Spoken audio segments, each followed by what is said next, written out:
So yeah, the last actual talk, and this one is I feel slightly difficult because like I've touched on some of the things I meant to talk about already, like in the last talk on emptiness and liberation.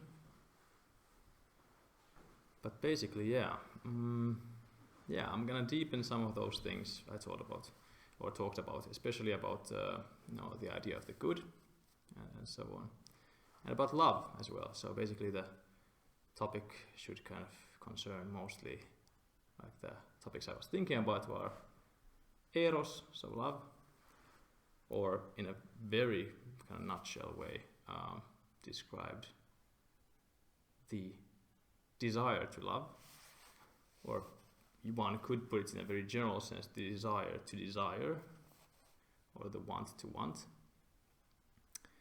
or just wanting, or liking, basically. So on that, and on the good, and on basically the, let's say, invulnerability, the emotional invulnerability of humans. I would argue that we cannot be damaged emotionally in any kind of, in the way we think we can. So those kinds of things. I'll start this by a little like experience of mine I had some time ago. I had been doing some kind of inquiry style insight practice, and this is actually the same experience which I, like the same day which I mentioned on the emptiness talk, where I, like, as an answer to Jonathan's question, I think, or one of the questions, where I basically bumped into a desire to live, a very strong desire to live, with this kind of with this eruption of emotion of like a just asking, please let me live, take anything else but please let me live, please let me live. Bumping into this and being basically unable to relinquish it, this desire to live. And on the same day, I basically stopped the practice quickly after that experience. I felt that, I couldn't go further. I couldn't relinquish the will to live. But it was a bit unclear why, in some sense. And I felt that maybe I should have done so, but I was afraid that, I had this very clear fear that if I did so, perhaps I would die. And like I described a few days ago, I also felt that without this sincere belief that I might die if I relinquish this, it would not be true relinquishment. So after that, I stopped the practice. I had a one-on-one call with a student, about their practice, just gonna restart life basically. I started cooking, but my mind, after the call when I was cooking, it still went on somewhat on the same themes. And I was basically getting into the roots of what am I actually afraid of? What am I actually afraid of? Like in a very general sense, like deep down. In this case, I think it was like the route I took basically was thinking about fears in my romantic relationship. What is the fear of loss there? For example, if we had like a terrible argument and the relationship is cut off, what do I really fear? And I felt that what I really fear is losing love. And not just in the sense of being loved, but also loving. So for me, for example, my girlfriend is a very well-developed, let's say, target for love in my system, in my worldview, in my world, in my belief system. She's a being for whom it's very easy for me to feel profound love. So the relationship is a kind of cradle or forge of love. And I was afraid of losing that, basically. But it was not just about losing that particular love, in some sense. I was afraid that if I lost this love, perhaps I would not love again, for example, in a similar way. Or I would not be loved in a similar way.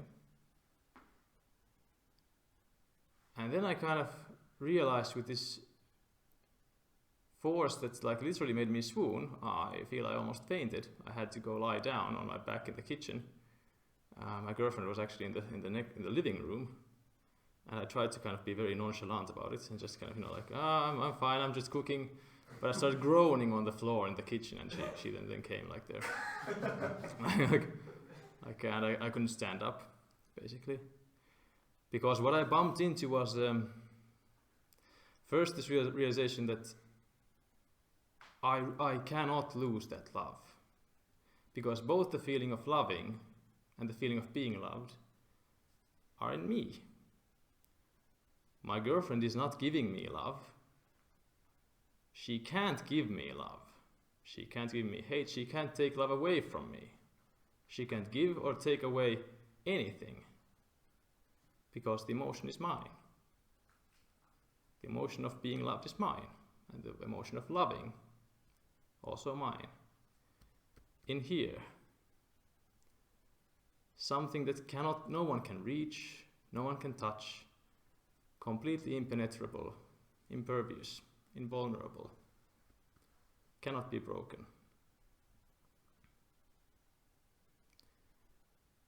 And with that realization, that made me swoon. I got in touch with this. It felt as if in the very core of my being, it kind of felt like this small pearl somewhere in my chest, in my heart center. Like a pearl of like absolute tenderness. Just nothing but pure tenderness, pure sensitivity. This very, very, very, very mushy, sensitive love. Nothing but this love that simply wants to love. Just this desire to love. For love, to be loved and to feel love, and feel love for others and feel love coming in. Feel that whole dynamic of love. That's that love there in the very center of myself. Yeah, like super, super tender. Like I was just, like when I wasn't crying before my girlfriend came to the room, but immediately when I started describing it, I was just weeping and weeping and weeping, because it was so tender. I was just, I couldn't stand up, because like my body also was just so mushy, like, just kind of, everything was so sensitive and mushy, but I had a very, very clear feeling that this is somehow the very core of who I am and the very core of my life. And in some sense, the reason why I live. And that the fear of losing my life also in some sense is the fear of losing love. And it's not just love for human beings, of course, it's love in this very general sense. It's the appreciation, the ability to see goodness in things, and to see beauty in things. So when I, for example, love a cute puppy, I see, in a general sense, in a wide sense, I see beauty in the puppy. The cuteness, that's a form of goodness or beauty. It's good, there's something good in it. It's in a very kind of, I like it. And it's this liking, this love, however you want to call it. One could call it desire, but desire has connotations of passion and kind of sexuality and so on. And it's not at all like that. Sexual desire or desire in the kind of passionate sense is a much more complex emotion. This was a very, very simple emotion. This was just this very pure, simple desire to see good and to know that it's good. This is the good. Whether it's in other people or wherever. And that relationship between me and my girlfriend was a forge of love. There's a forge of the good. So much good in it.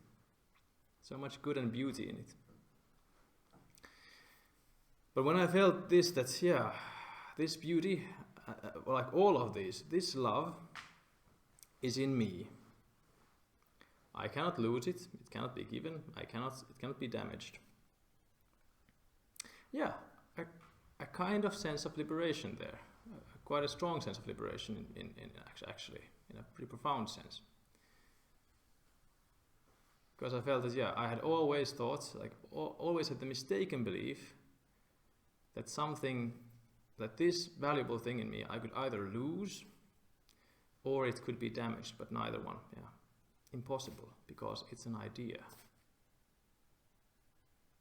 And here is the idea of the good comes into play, which I mentioned a few days ago. Because the idea of the goodness, and this does not just mean, being a good person, or what is, a good character, or what is a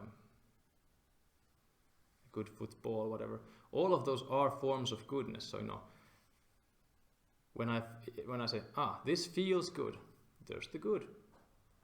This looks good, there's the good. This sounds good, there's the good. Different instances, but all of them have the same, again, very, very, very simple, very, very, very simple concept of desirability in a wide sense. It's good, I like it, it's positive. And because it's just an idea, the good also, an idea just in me, I cannot get it from outside. Love and the good cannot get it from outside, cannot take it, cannot receive it, cannot be given. Always in me, always perfect, because it's just a very simple idea. And when I the day before yesterday, I talked about projecting the good. That's kind of when I had this, what felt to me, again in my subjective mind, and this is also, I feel minds are very flexible, like I've said, and very kind of might be constructed on different principles, but I feel my mind is constructed such that, at the core of it, there's this love, and the whole reason why I live is because I want to see the good. But because the good is just an idea, it's not out there, so a chair cannot be good or beautiful, objectively so. My relationship with my girlfriend is not objectively good. The goodness is not there in the relationship. The relationship is a canvas, which my mind, in tandem with my girlfriend's mind, in our shared contract is a kind of a bland word, but in some sense there's like many contracts there. We have built in mutual respect and in cooperation a great canvas for the good. We both see a lot of good in it. And the reason why I would be afraid of losing that, really, why I would be afraid of losing the relationship, is because of the mistaken idea that the relationship is somehow itself good. But no, it's not the relationship. Or that the love comes from the relationship, or that the love is in the relationship. No, it's not in the relationship. It doesn't come from it. It doesn't come from her. It's always mine, always in me. And that really is, that's really, really liberating. That's really liberating, and that allows what I mentioned 2 days ago, maybe even on the first talk on samatha and stuff, wanting without suffering. Because when you kind of realize, or like you see, that, and disregarding whether it's the same for everyone again, and whether it has any objective truth, because it doesn't have to have, and that's kind of the point. When the mind believes and finds that the only good thing, the thing that it actually wants, is an idea, to see an idea, to feel it, to feel an emotion, to feel love, which is, love is basically, in this general sense, liking is seeing the good. I realize that it's this idea which is wants to see which is inside. Yeah. The loss of anything in particular makes no difference. It's not a threat. Because whatever is really important can never be lost. It can never be lost. Just ideas. And that's why it's so important to see no objective good or bad in the world, not out there. War, not bad. Incompatible with like not a very good canvas for good. Selfishness, not a good canvas for good. You can't make, like I find it would be very difficult to make a beautiful life that has much richness and much depth of meaning and beauty in it, built upon selfishness. Because, like I said 2 days ago, I think, selfishness would imply, because of our objective shared reality, which does not have any of these meanings of good and evil and so on, is not the world of ideas. This solid rupa, world of form, it has its rules and it has other people in it.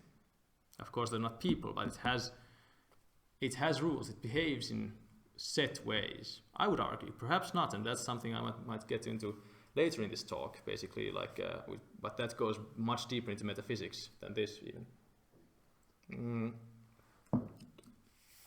But yeah, because external reality works in the ways it does, a selfish person, for example, most likely will get hit, or will get other consequences that he cannot find beautiful, compatible with finding beauty in selfishness.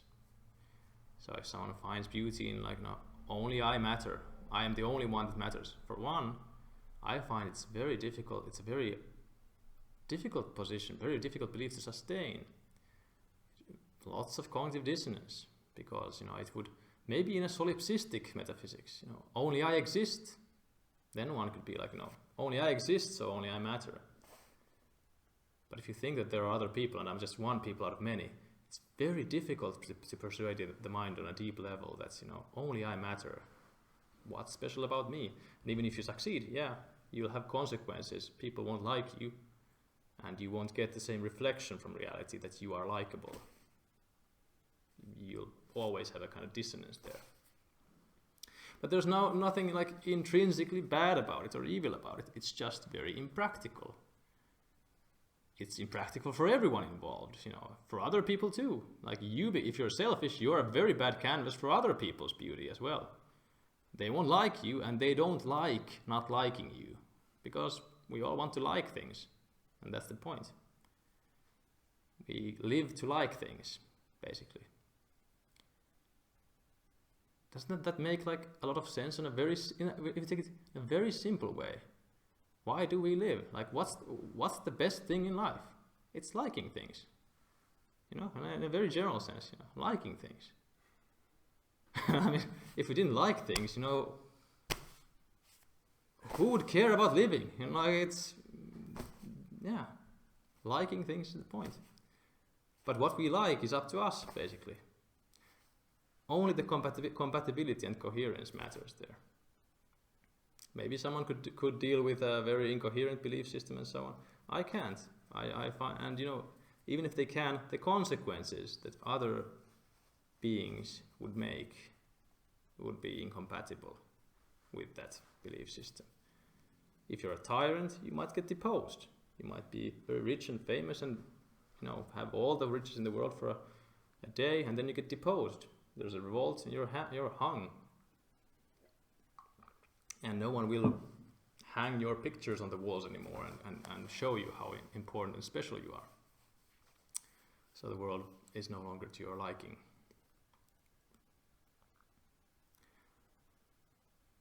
Yeah. It's very liberating. Because then, when you lose something you liked, there's a very small tragedy perhaps involved, not a suffering tragedy, but simply maybe a small bummer perhaps, but even that I think surmountable. A small bummer. I lost a good canvas. But that it's just a canvas. You didn't lose what you actually like. You like the likable, the good, which could also be called the likable. The idea of the likable. Then you might build another canvas.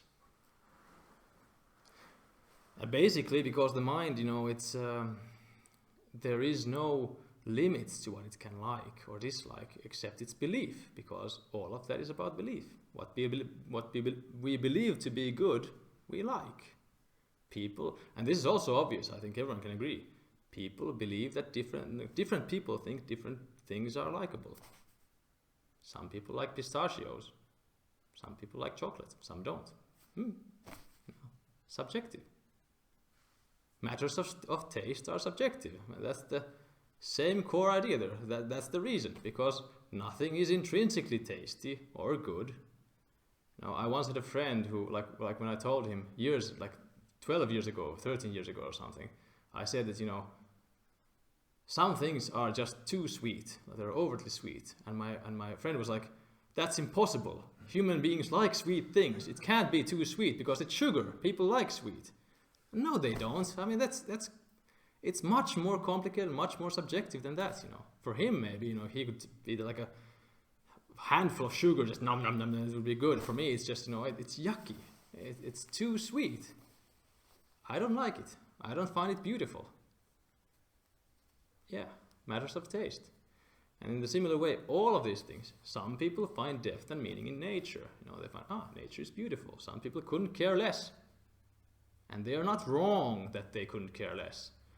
But the people who find the beauty in nature, who actually can use it as a canvas for the good, they find the depth there. They construct that depth there. They fabricate it, basically.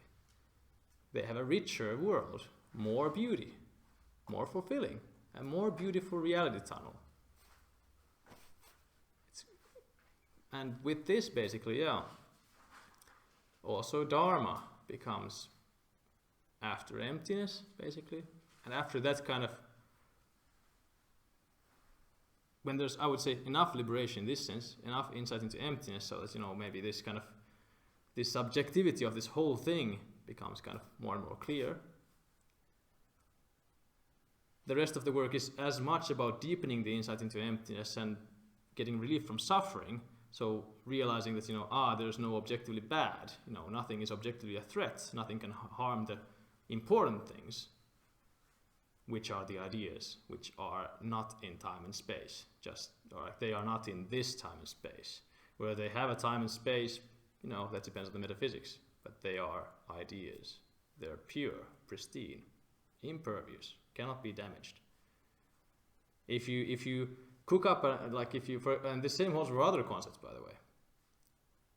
Like, for example, all of us are men here, masculinity, for example. Someone might feel that, my masculinity is damaged or wounded or something. I have felt that way, when my dad left when I was little, I've always, up until relatively recently, I felt, somehow this kind of suspicion, my masculinity is somehow damaged. But what is that damage, really?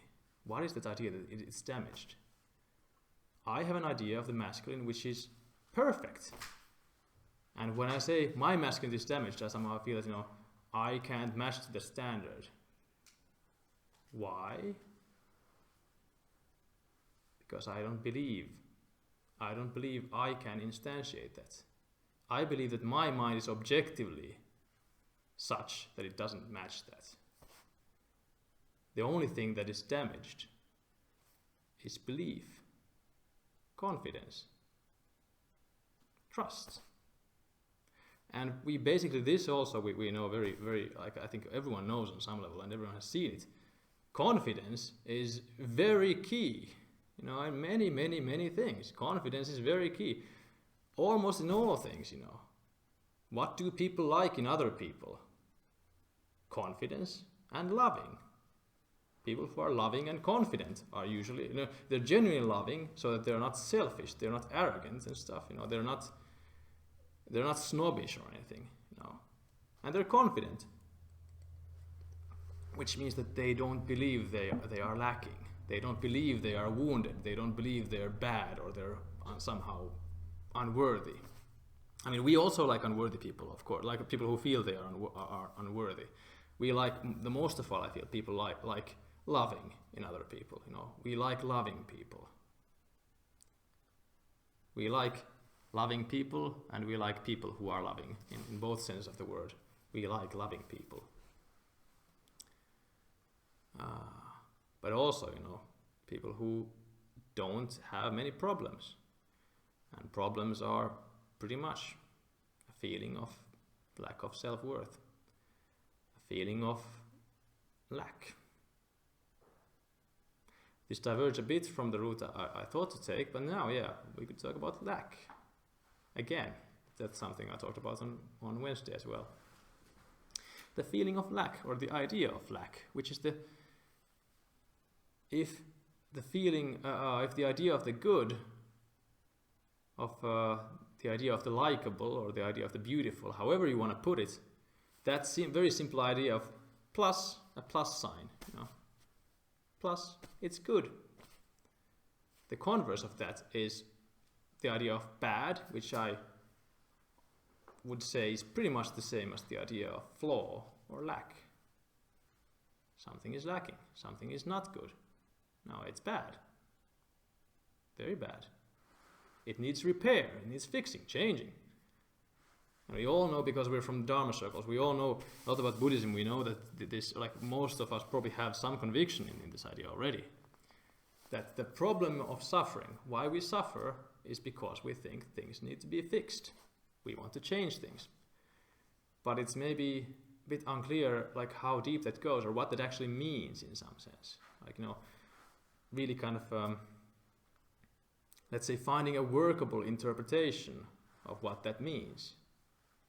What really is the core of suffering?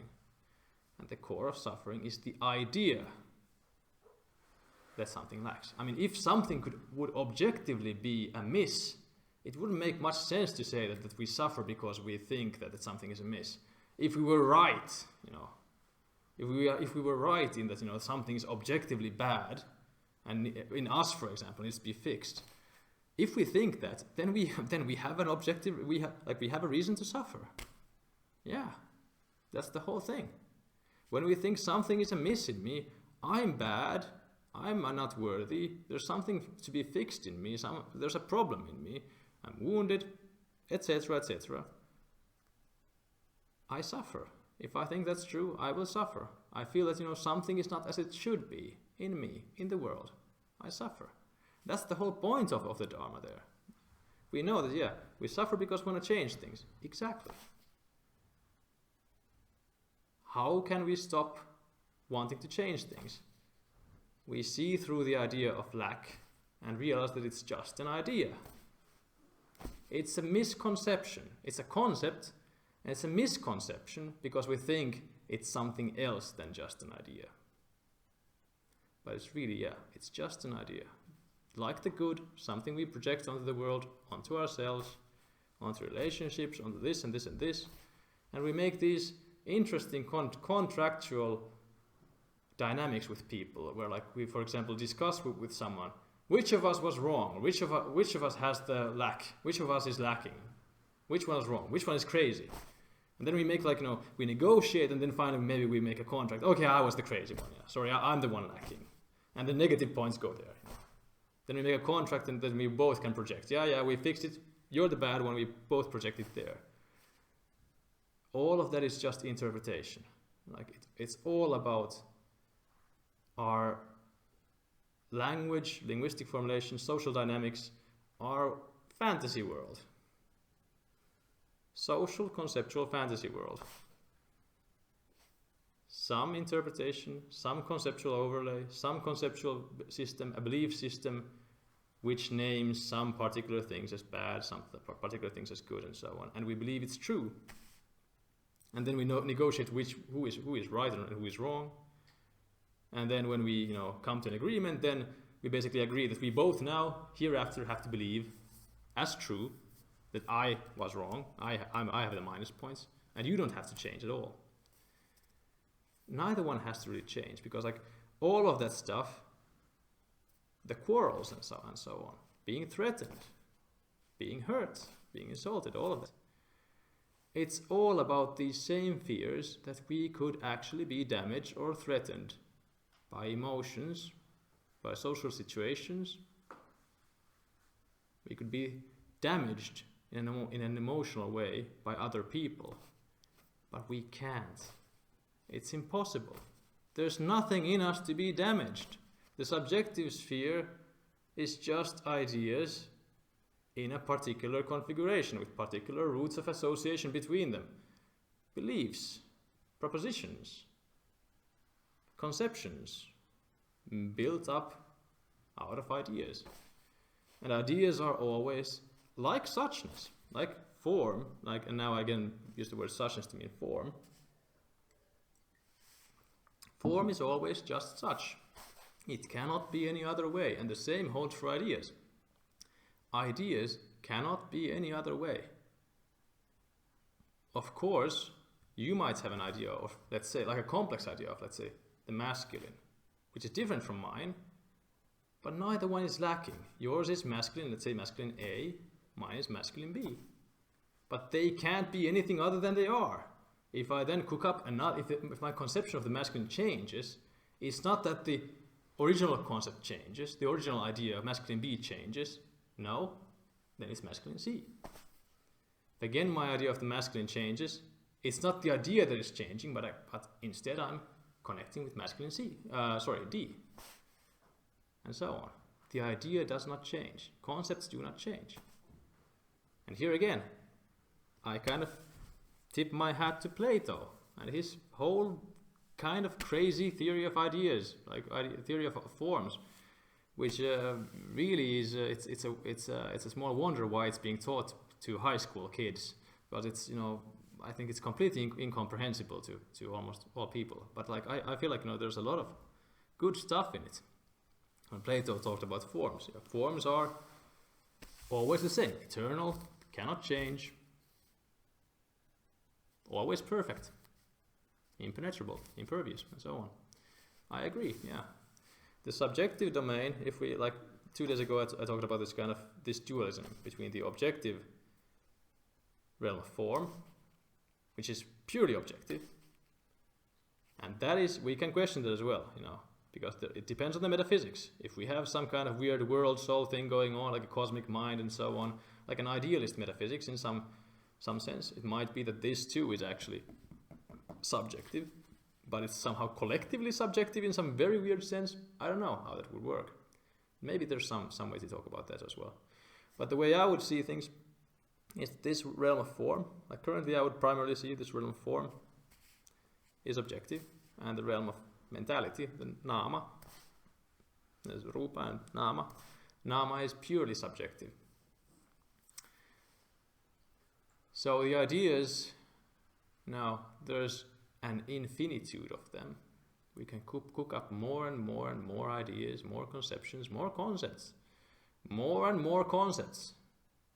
We make them up, basically.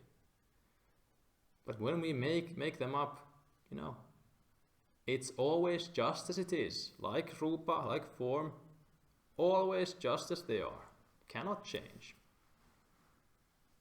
cannot be any different than it actually is.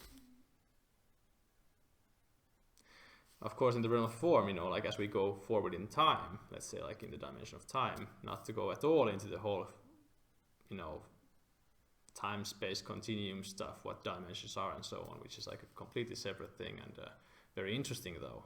But yeah, if we in a very simplified way talk of like going forward in time, then we see, like in some sense, objective reality kind of changes. There's like a, there might be a meteorite coming through the roof and through the floor, and the floor suddenly is it's different, it's gone, or like there's a big hole in the floor. But in any current moment, reality is as it is, cannot be any other way. Right now it is as it is. It's this, that's it. End of story. It could not be any other way than it is right now. And in this sense, the idea is kind of, in that realm, whether it has any space and time, also kind of really kind of even like a kind of rambling metaphysics, kind of really speculative metaphysics in some sense. But yeah, the idea is always the same.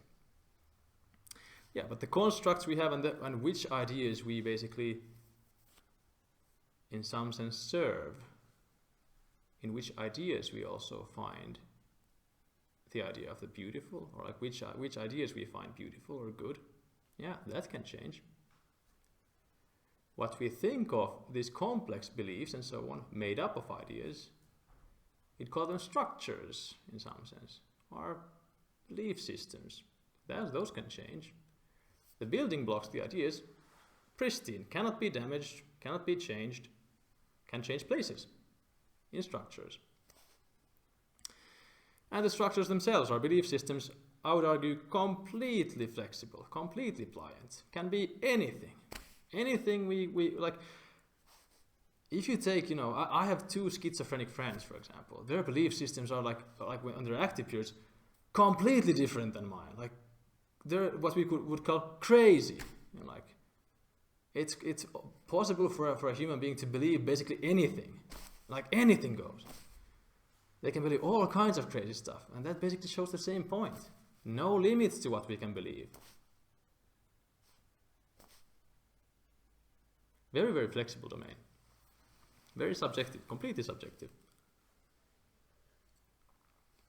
But yeah, cannot be damaged. Because if I think of what could be wounded in me, again, coming back to this. For example, taking again the masculine as an example. What could be damaged? What could be damaged is my belief of whether I'm somehow lacking it. For example, I actually did have the feeling, I feel I've kind of dug this up later, that when my dad left when I was 3 and so on, and everything shook and so on, which I've described in another talk already, I kind of felt like the divine masculine in some sense. I didn't conceptualize the divine masculine when I was 3, of course, but like in some sense, in this kind of cosmological sense, my cosmology was, mother, father, brother, me, and home. And then that kind of masculine counterpart, which I knew I was a boy, so I had some identification with already, kind of just went away. And I feel like that left this feeling of like, did I lose it? Did I lose the idea?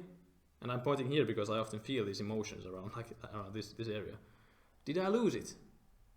Did something just take something away from me and just ran off with it? And this kind of nagging suspicion that somehow I lost the idea. I lost masculinity in some sense. I was emasculated in some way. Yeah, stuck with me for a long time in some shape or form. But obvious, later digging this out, I realized, no one can take that away from me. I had just the same idea of masculinity as ever, like very profound, very beautiful, very likable. It's there. I can feel it, It's not something I can lose. I can't lose the idea. I can't lose the masculine. I can't lose masculinity because it's not something I can ever lose. It's an idea. It's a model. It's a blueprint. It cannot be lost. Maybe I lost connection with it.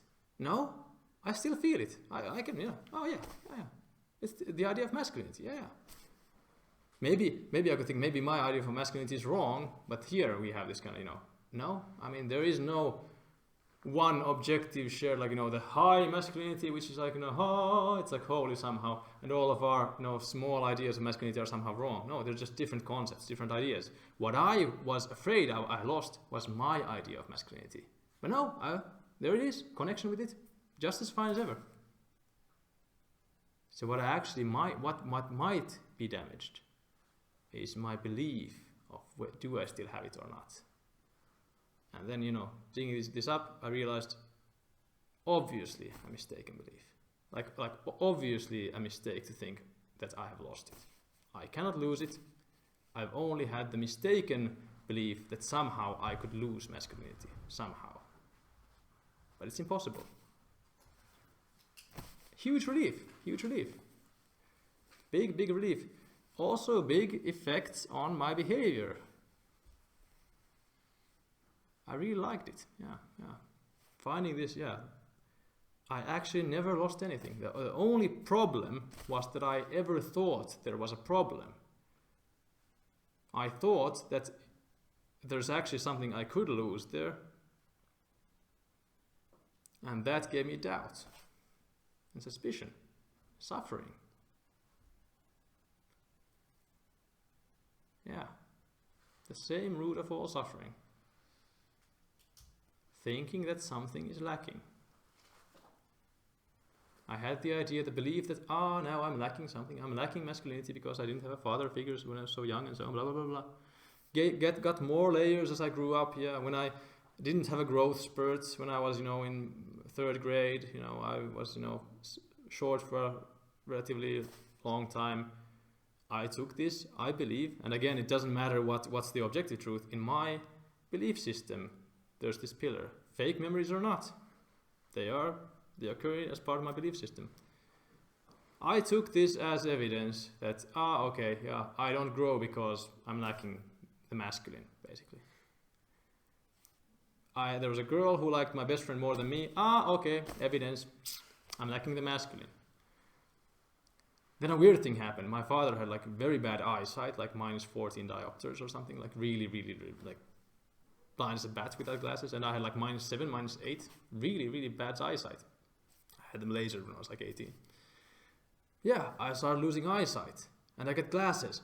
What does this mean? Like the only thing I relate to glasses is my dad. Like so complicated. So I'm like, it's even more just the whole thing. Like, what does this mean? And some doctor maybe tells me that some people's eyes grow like somehow out of step with some parts of the eye grow out of step with the other parts. Just mumbo jumbo. Like all I can think about is my dad. What does this mean? Somehow my dad, whom I my mother feared and so on, and I kind of felt was a scary man when I was small, because he was a bit how would I say it, quick to anger, maybe slightly violent also physically. I don't have clear memories, but quick to anger at least, that I remember very well. And also depressed, so not in a very good place. And I got this symbol of like him. Yeah, I just felt like somehow more evidence that maybe my dad's masculinity also was lacking. Maybe he is also lacking, and now I'm kind of doubly lacking. I'm lacking even the lacking masculinity I could have had, and I don't even have that. Like I'm hopeless. And I think that set the stage for my teenage years of like loneliness, kind of depressed, nerdy, very shy, very, very unsocial, never wanting to show any kind of vulnerability because I was afraid people would notice that I'm lacking something. If I show vulnerability, they might notice and point at it and laugh. And actually at some point they did, which sucked. Like school bullying is terrible, because that's what happens then. People notice that you, like them, like everyone, they notice that you think you're lacking, and they kind of bring it, make it public, and then they laugh at it. It's crazy, crazy terrible. Feels damaging, but the only thing that's damaged, again, is that it just deepens my illusion of lacking. They're laughing at it, just deepens my illusion. No, yeah, I'm lacking something, I'm bad, I'm not worthy. I can never, get any kind of romantic fulfillment in life. Completely impossible. I will always be, at most, some dusty, musty professor, long-bearded professor, drowning in books. At most, but never any fulfillment. That kind of belief, yeah. But the only reality to that belief, no reality, only the belief that I'm lacking. The whole core of it, the idea I'm lacking this, I'm lacking masculinity, I'm lacking this something which can never be lost, because I always had it. Always had it. Always knew what I was looking at it. I don't have that. Even though I was looking at it, it was right there, always right there. I don't have this kind of, somehow this model of a good man. which I'm thinking about, and it's there, but I don't somehow have it. That belief, it was kind of, was the problem in some sense. And the same with all suffering. Always, whenever there's fear, emotional fear, it's a separate thing, like this whole physical fear, like, fear of actual existential, death. That's kind of separate in some sense, because there, one could argue, we can die, so in the objective realm of rupa, damage is possible. The body can be damaged. The body can be fatally damaged. What that means, though, what death means, of course, no one knows. No,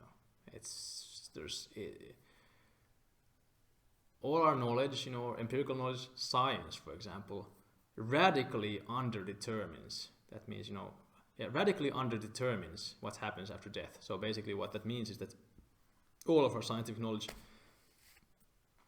taken together, has nothing really to say about what happens after death.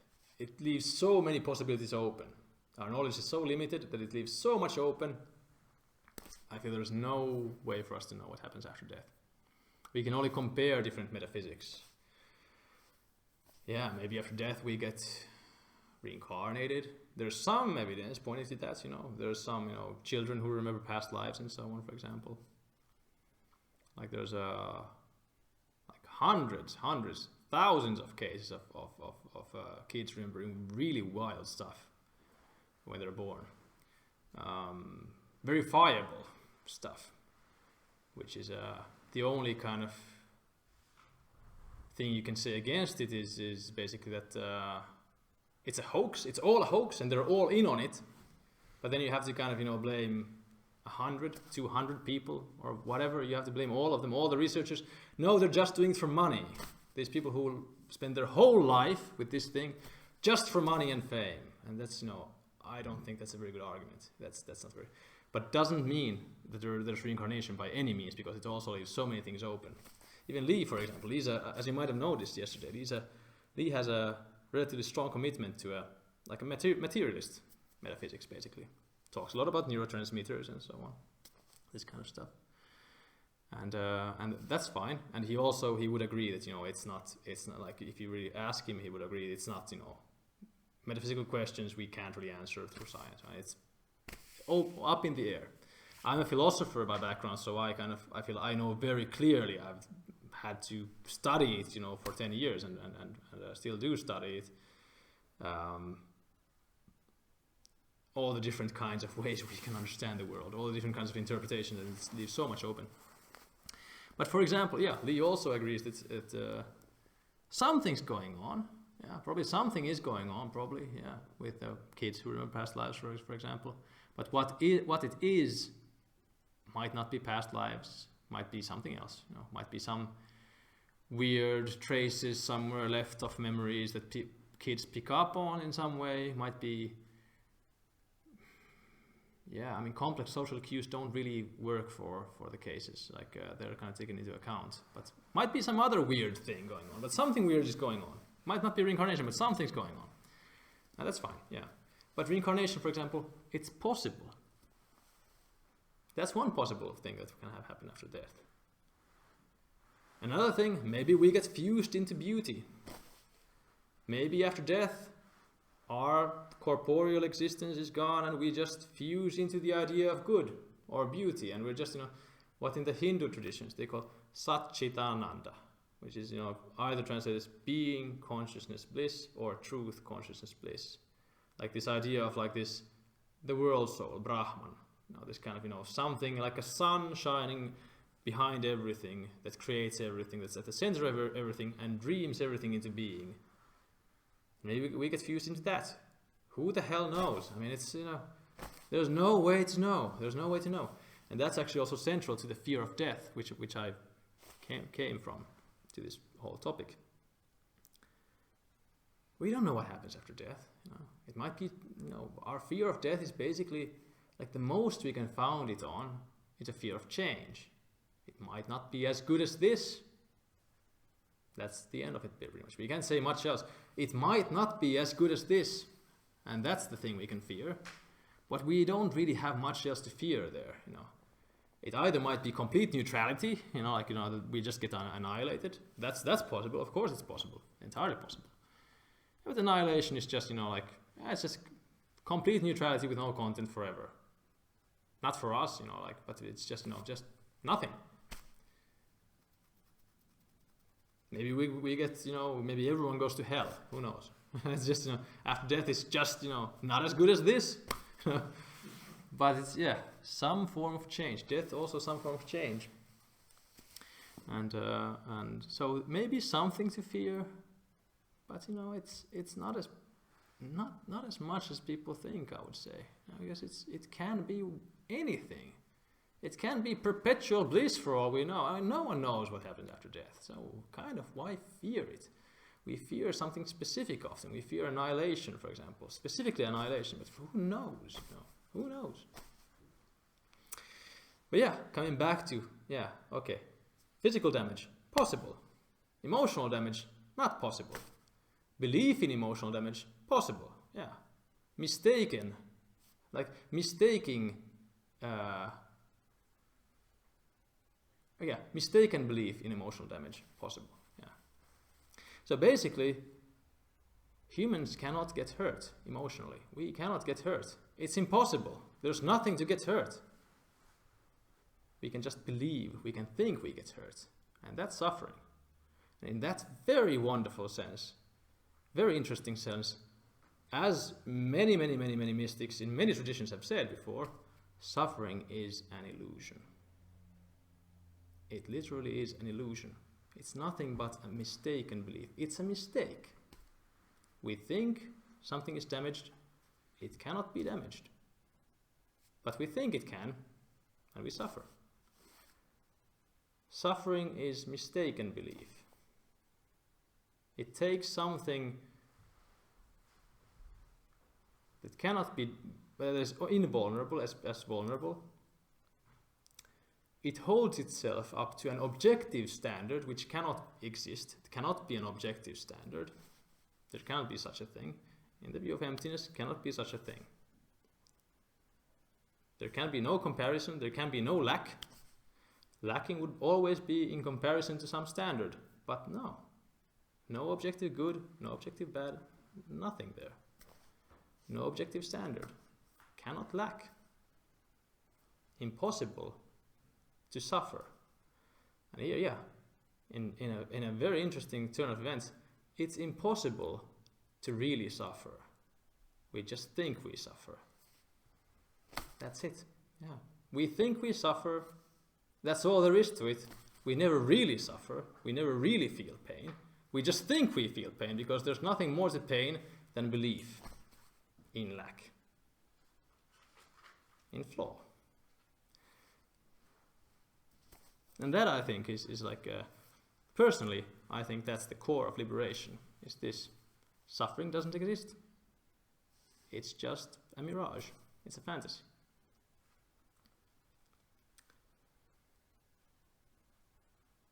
So yeah, that's like the liberation part of it. Some more words on like what else to do in life, and like building more on this kind of the Eros part, the love part of it.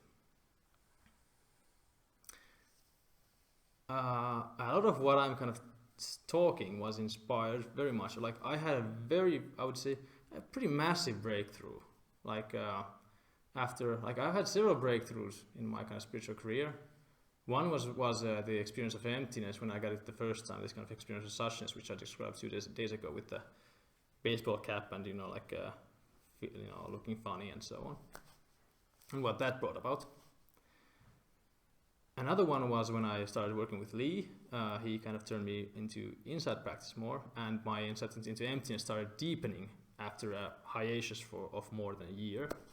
He's basically been stuck at one place for a long time, and then like I started working with Lee, who was very into emptiness.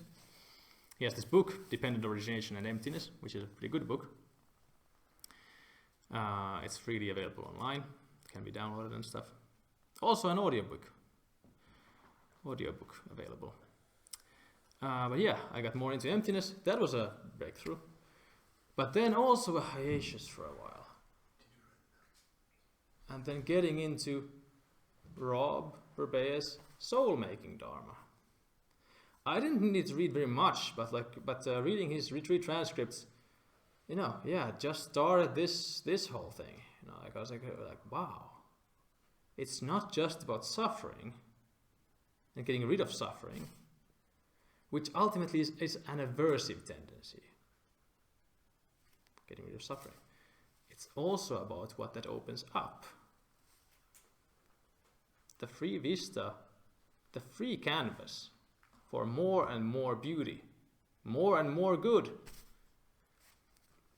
After kind of this kind of, I won't say liberation, because I don't feel I'm there yet in a total sense, because there's still, like I said, one of the evenings, there's still sometimes arises this doubt of maybe there still is something to suffer, and even though I've explained it in depth many times, and I would say 99% of my mind is suffering is impossible. There still is that one I once even had a vision of this kind of frail old man on a bed, suffering is real, and just now the rest of the mind are looking at it. Come on, man, die already. And that didn't work, maybe because it was a violent impulse in the mind, die already. But it's still there, hasn't been converted. But yeah, it's yeah. Still, even with some modicum of liberation, there's practice becomes, I would say, as much about getting rid of that rest of the suffering as it is about practicing with more and more beauty, constructing more and more beauty.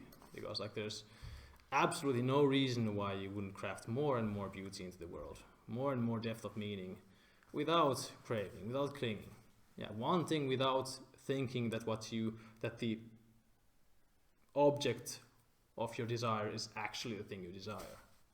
Knowing that it's just a projection of the good. Knowing that you can't lose it. And being free to want, because you know that what you want is not out there, it's just a canvas. So, yeah, basically, we are in a situation, and this I got from Esen Goenka actually, this is one of the things I got from him. Remember this kind of example. Goenka talks about a painter who paints a picture of a troll or some other kind of boogeyman or a monster.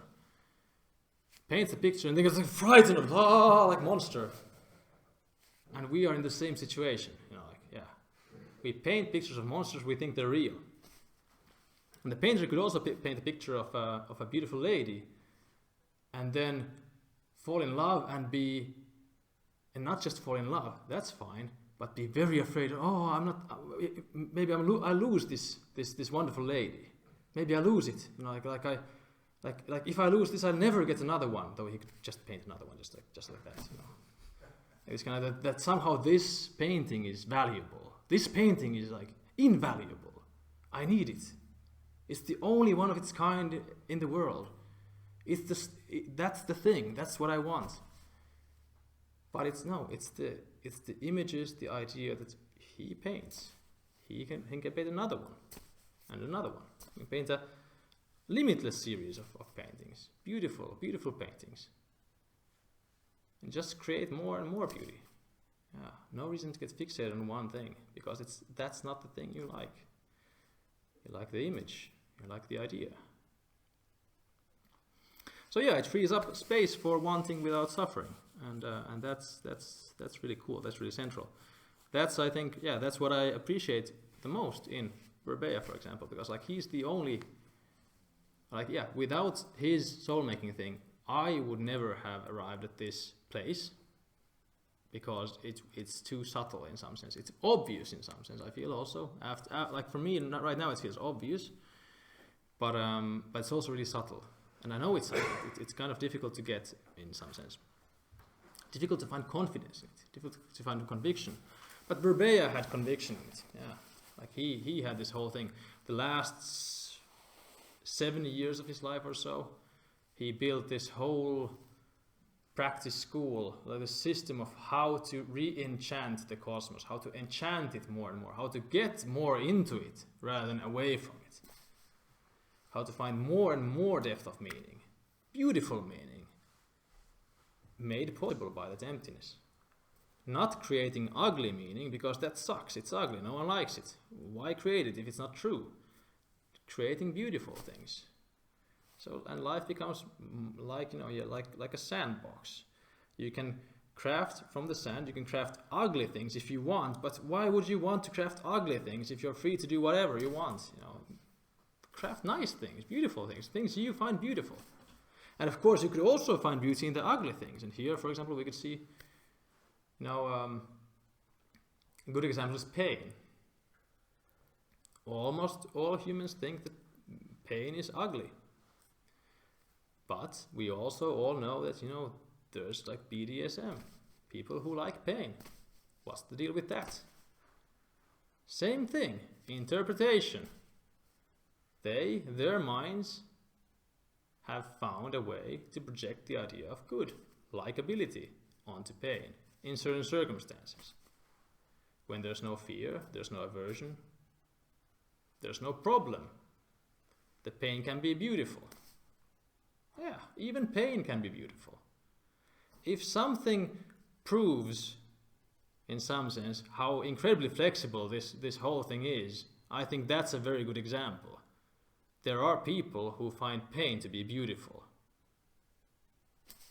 In some sense, I would say, some part of me wants to kind of ask, what more do you need as proof?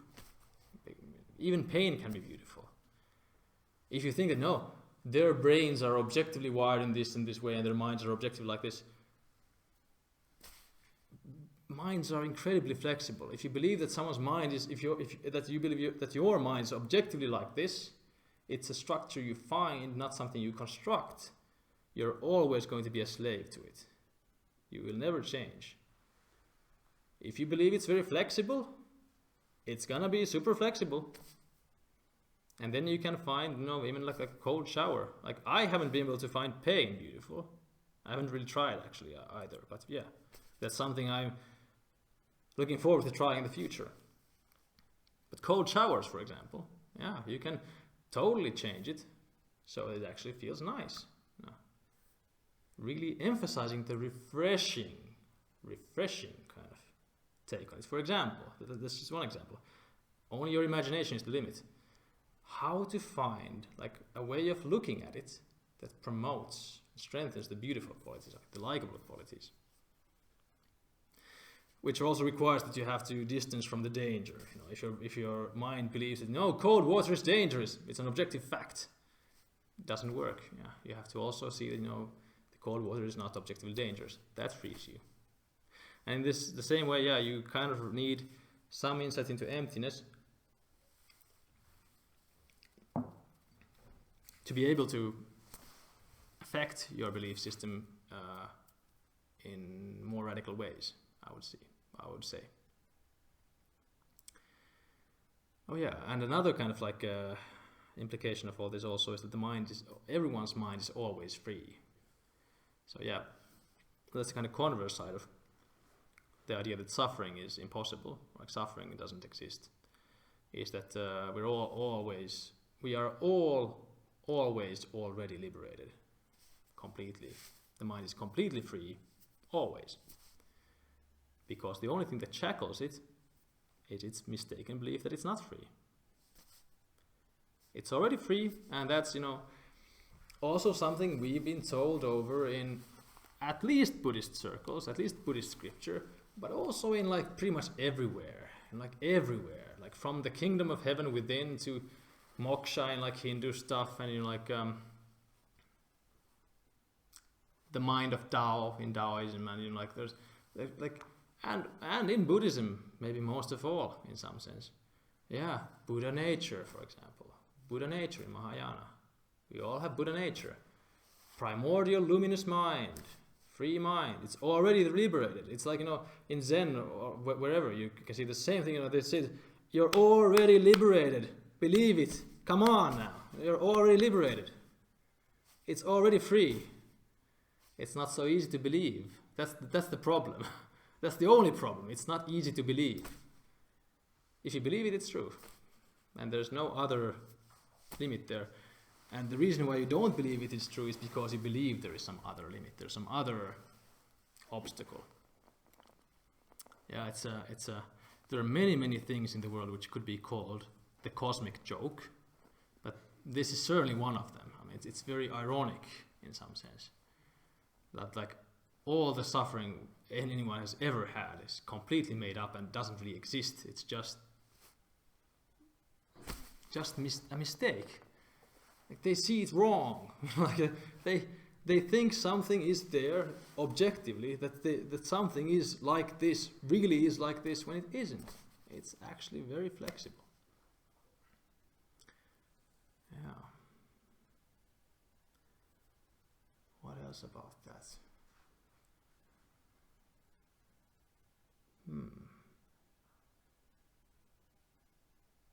I feel like there was some other angle I wanted to touch on still, but maybe that can come in kind of questions and stuff. Yeah, I can't recall. So yeah, maybe the talk itself kind of ends here. It's kind of questions and answers and stuff.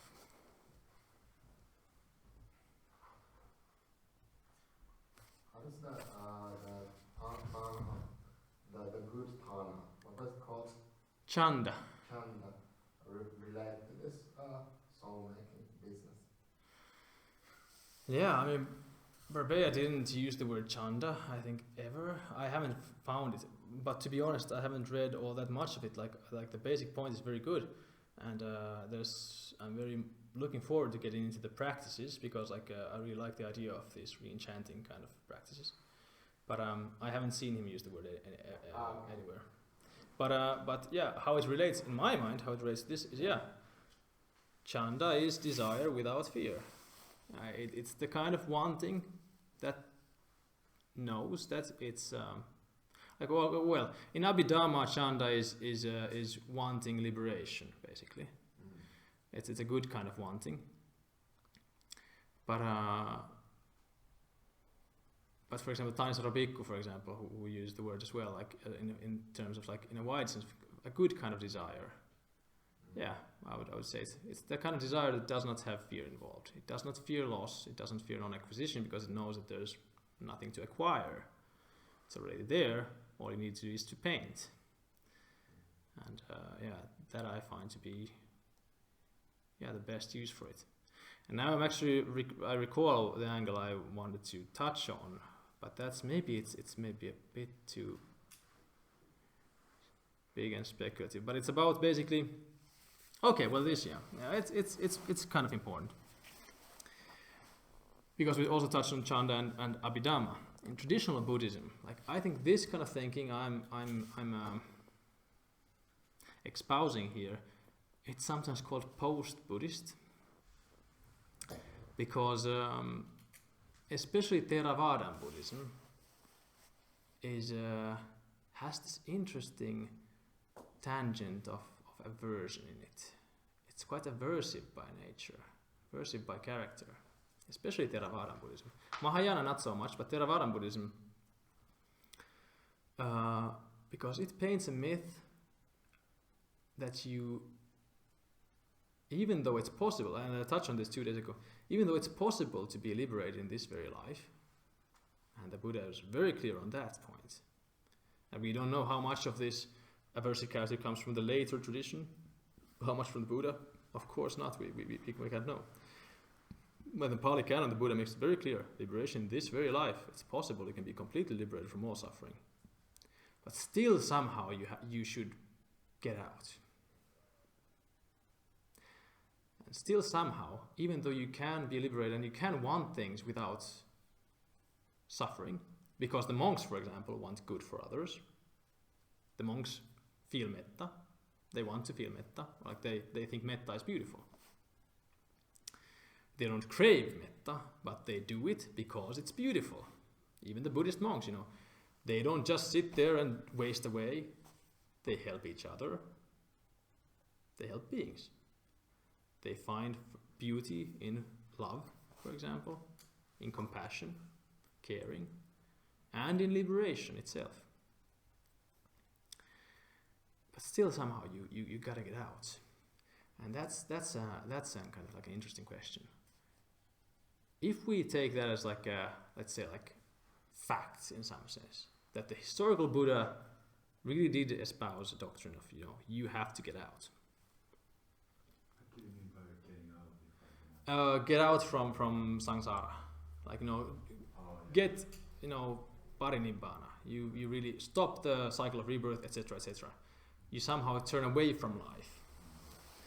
If the core of life, in my mind, for example, like I described at the very beginning of this talk, the core of my life is the desire to love. And that's kind of what I would have to relinquish, to let go of life in some sense. It's like, I don't want to love anymore. Why?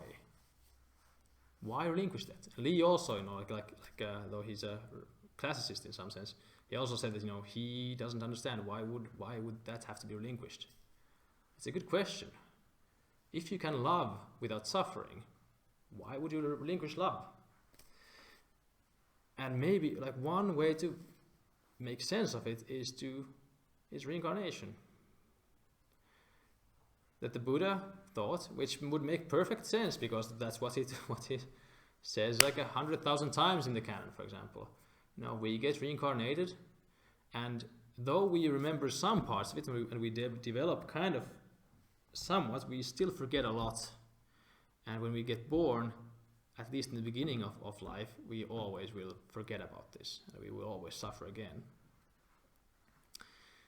And maybe the Buddha thought that, in the vast scheme of things, in the balance of things, the suffering that we still have to endure, because after every birth, we forget, and again we suffer for no reason or purpose other than our own ignorance, the root of all suffering.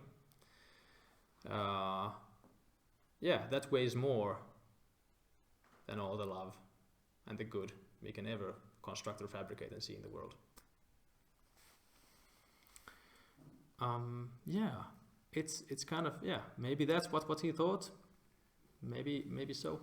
But even then it's kind of interesting that he still, there's this narrative that, the Buddha, for example, before he became a Buddha, he called himself the Bodhisattva, the Buddha to be, the awakening being, literally, awakening being, who through several, many lifetimes had this somewhat linear cultivation towards Buddhahood.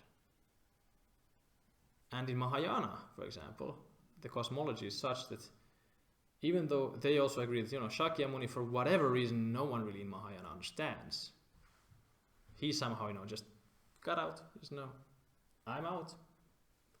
All the other ones are instead reincarnated as these heavenly deva-like beings, these kind of angel-like beings, as wisdom Buddhas or bodhisattvas, which are these kind of spiritual entities which can manipulate reality, and they have superpowers and everything, and they just help others, and they just love and love and love, basically. They just help others, which is loving.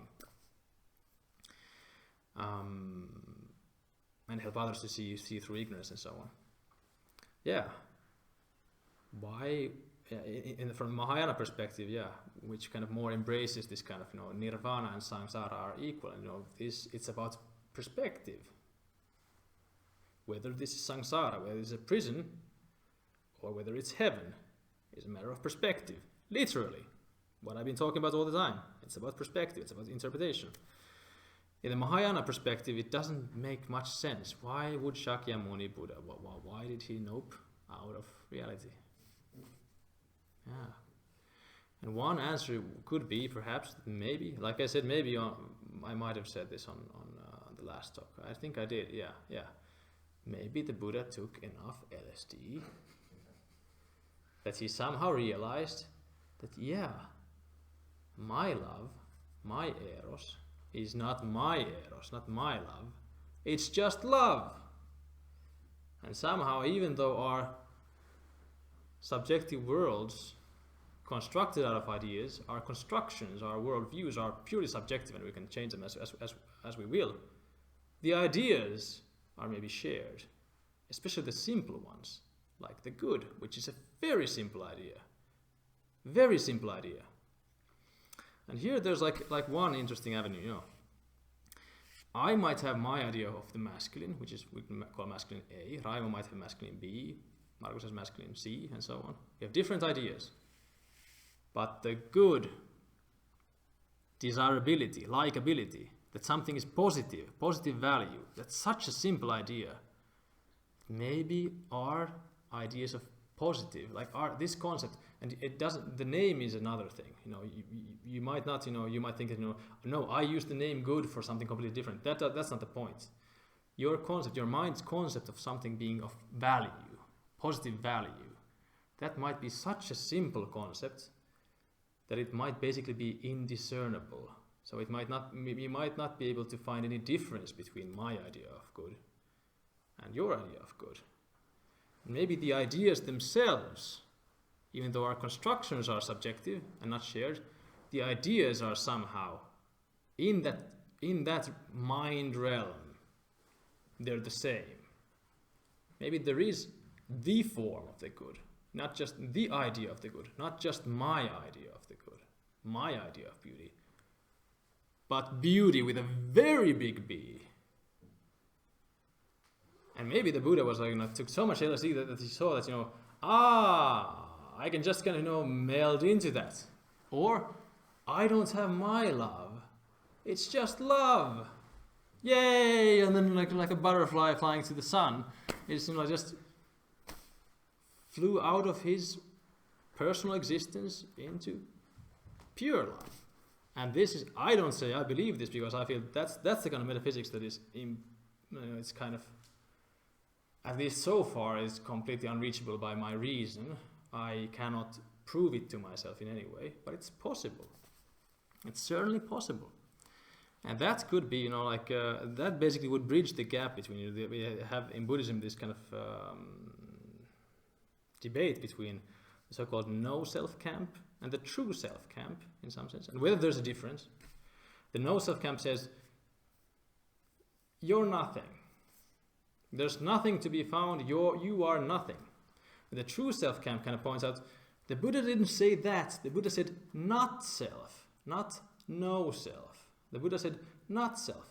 No, you cannot find a separate, lasting self. Because what you are is actually something different. It's the big L, not the small love, but the big love.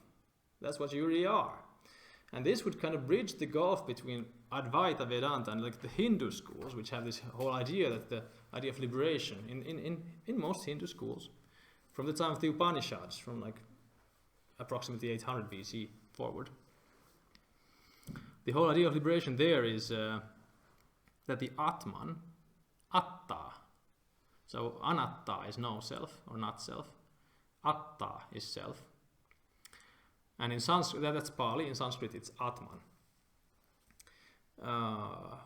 In the Hindu Upanishadic traditions and in Advaita Vedanta and so on, the idea is that the Atman realized that, I never was an Atman, there never was a single soul, there never was an Atman. It's just Brahman, the world soul, it's just the big love, just the big L.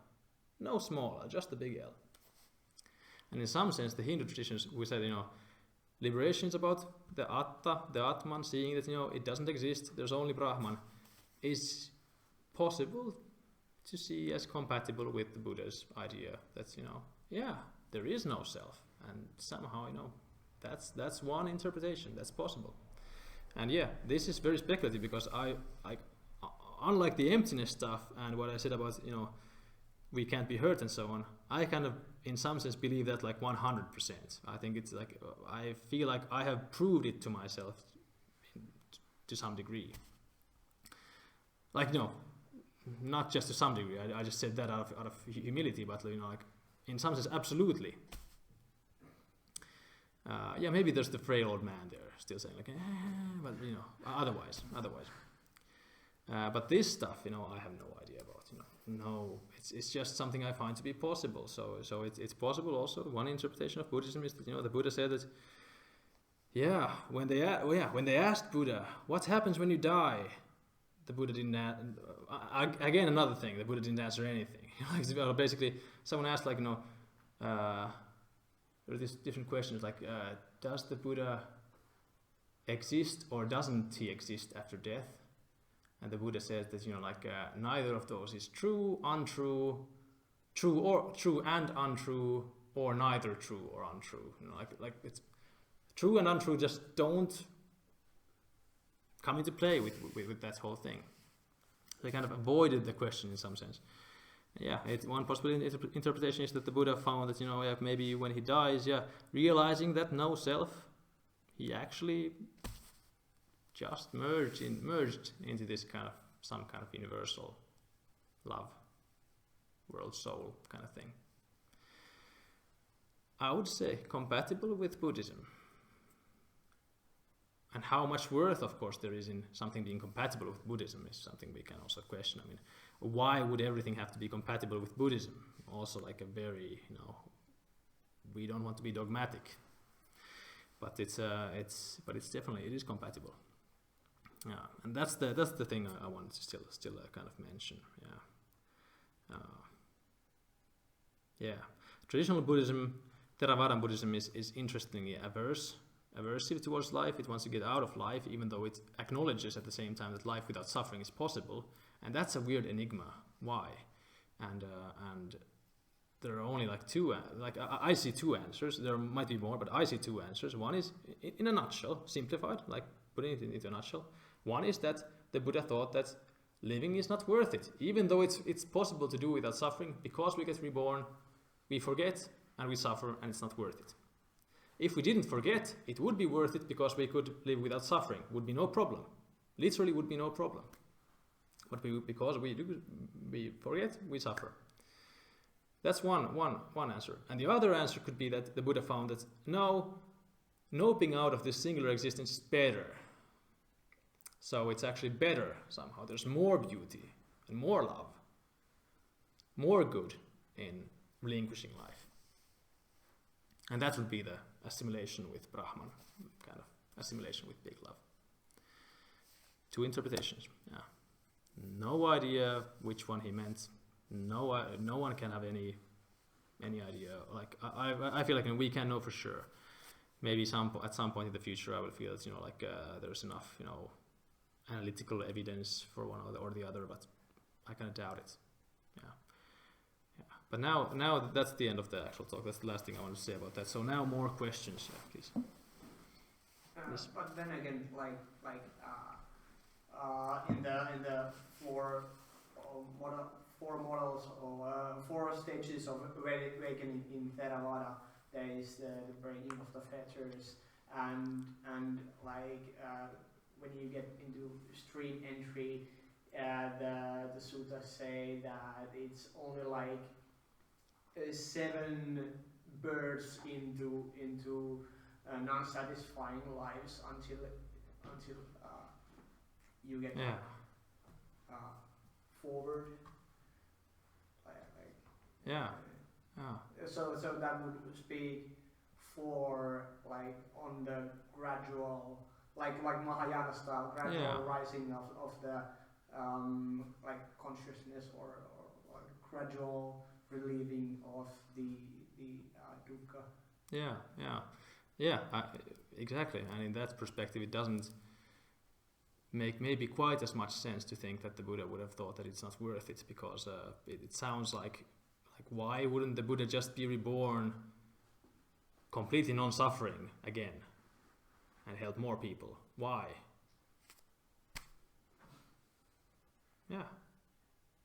I don't think it's... See what's on the other side. Yeah, he wanted to see what's on the other side. Maybe it's better. Or maybe just out of pure curiosity. What's on the other side?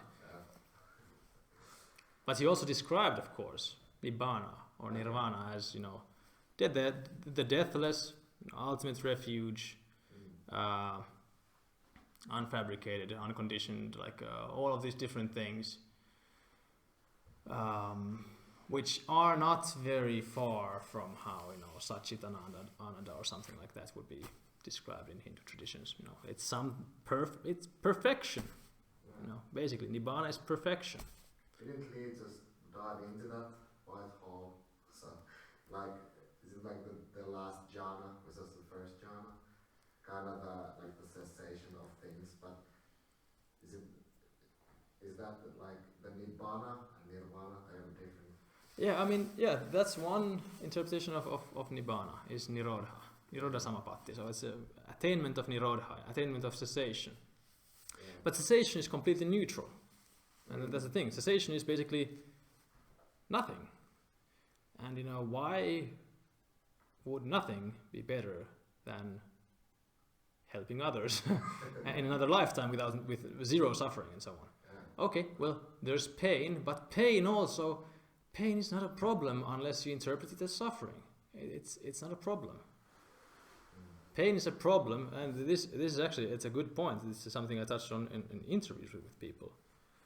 Pain, the first arrow, as the Buddha says, physical pain. For example, if I have a pain in the knee when I'm sitting, for example, why is the problem? My mind, for example, says it's a problem because it's intense and sudden, and it doesn't belong there. There's a flaw. There's the idea of flaw again there. It's somehow lacking. In terms of what?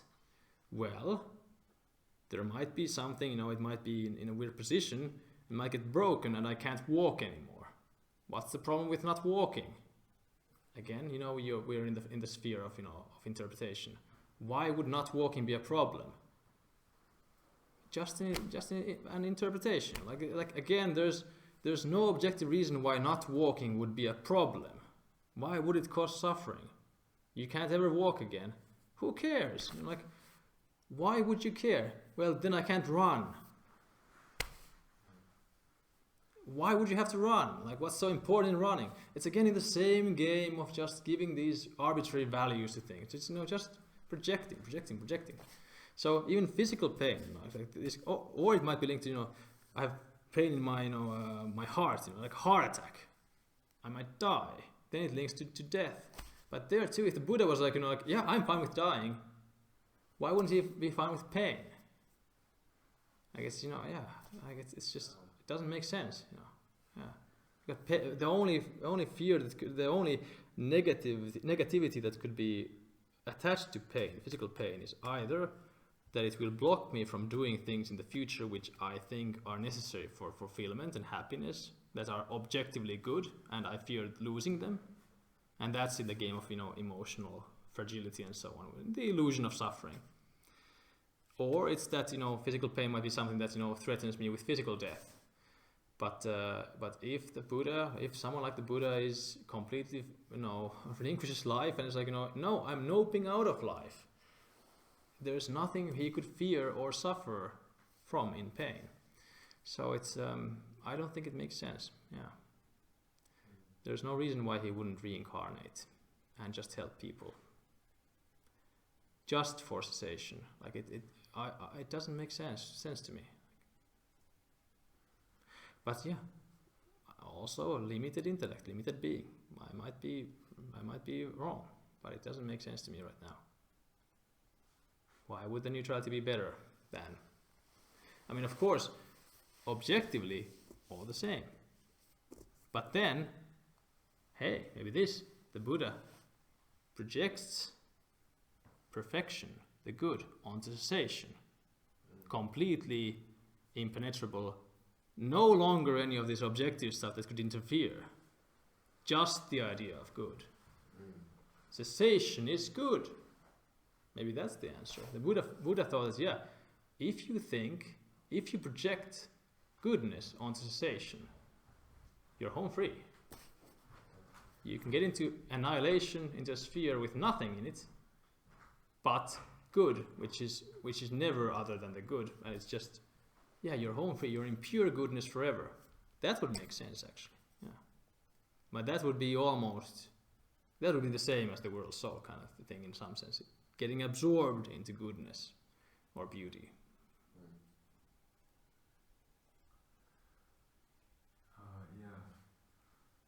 It's like I really like really fascinated by this Solga. It's almost like music for my ears, that just this at the end, like this mentioning like how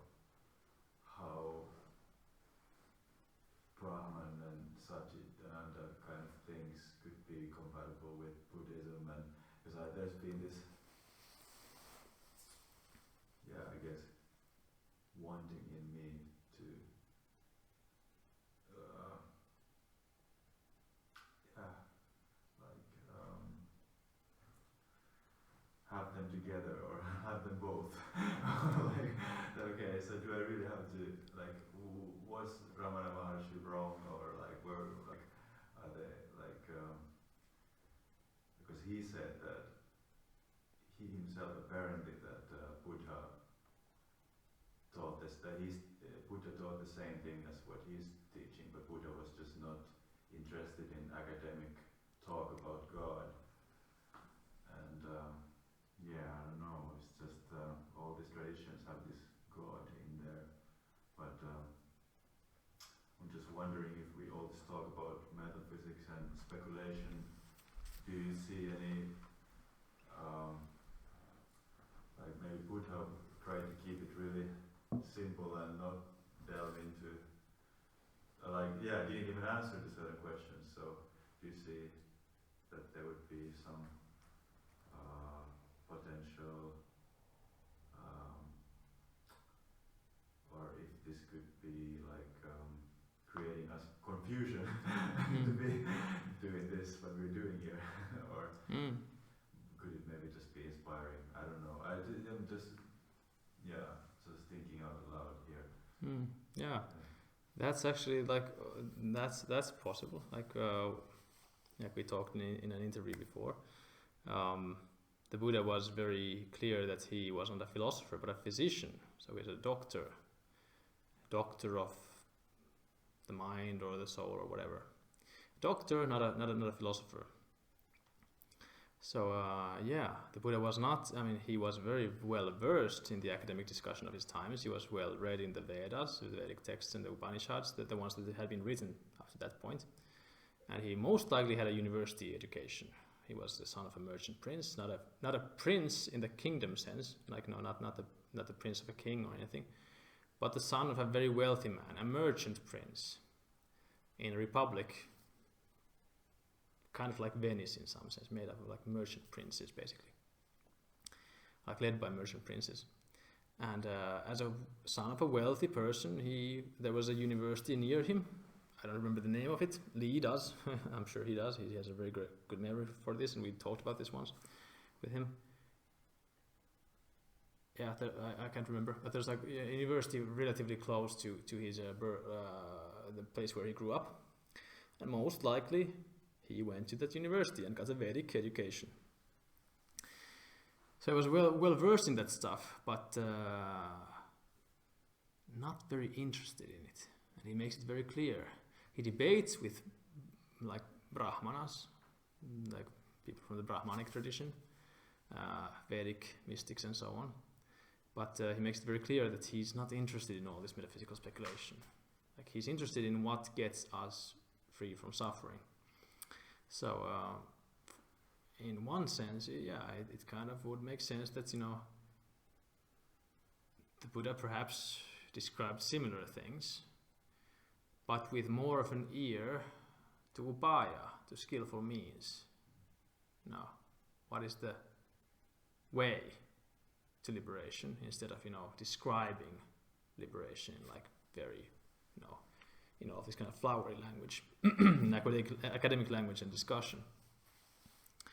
So even if the liberation is similar or the same, it could be the same liberation basically, but just a way of describing it that the Buddha found more useful.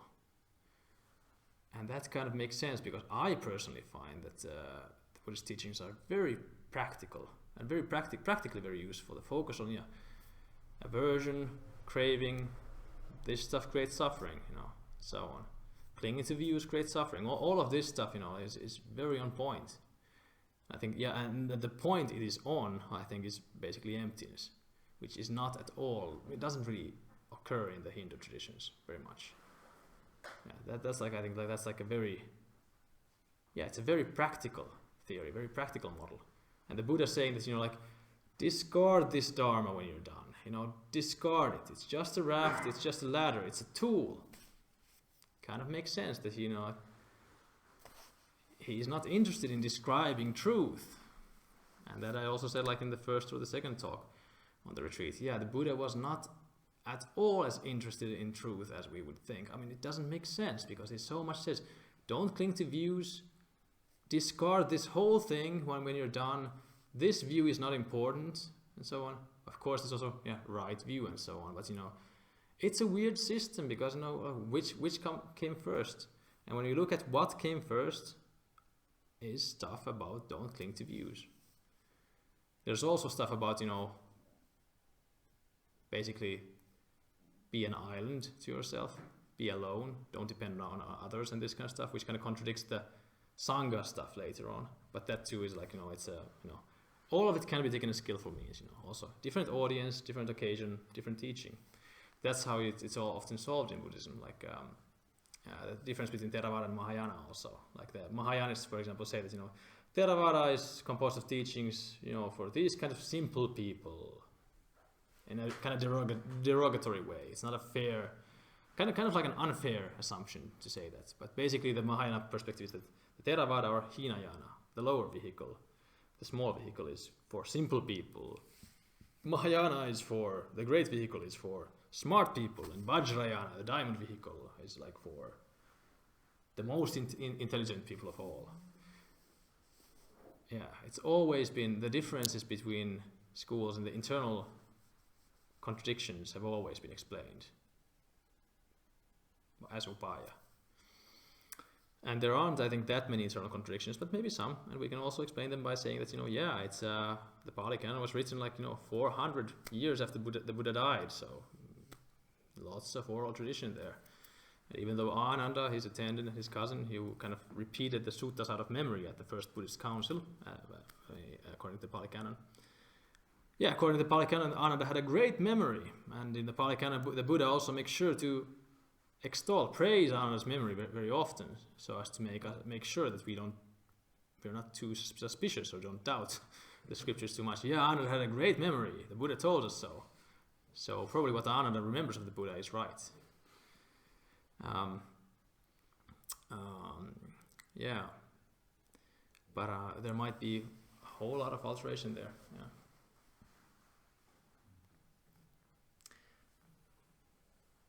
Yeah, and bottom line being that I think they're perfectly possible to interpret as being compatible. Yeah, that's the whole point there. Yeah, Maharshis, Ramana Maharshi stuff and Buddhist stuff. Even if though like Mahayana and Theravada awakening are like have different meaning, or for Mahayanas arahats are not completely awakened also. So even within Buddhism, what refers to awakening differs. Yeah. And that reflects, I think, this same realization, in the development of Buddhism, that the ideal of the Arhat who nopes out of reality is just gets out of samsara. Didn't make much sense for the later monks. Like Mahayana developed in northern India, maybe started developing around 200 years after the Pali Canon was written down in Sri Lanka and southern India, and kept on developing, especially in northern India, and it's sometimes called the northern transmission because of that. Northern schools, Nalanda, for example, which was the biggest Buddhist university of all, was in northern India and was a Mahayana monastery and university for the most part, and they kind of intermingled. But the Mahayana texts, which were later texts, they started kind of detaching from this idea that the Arhat somehow removes himself from reality and starts turning more towards this idea that no, they just get reincarnated again and again to help people, and that's the Bodhisattva ideal. And that's maybe the biggest difference in Mahayana and Theravada. The Arhat in Theravada is still somewhat has this ideal of, I'm gonna go for cessation, see you guys, I'm going home, and it's just it's a cessation. And in the Mahayana, it's always coming back, always helping more and more. And I think it reflects this internal tension. Why wouldn't you come back if you can live without suffering and help others? Why?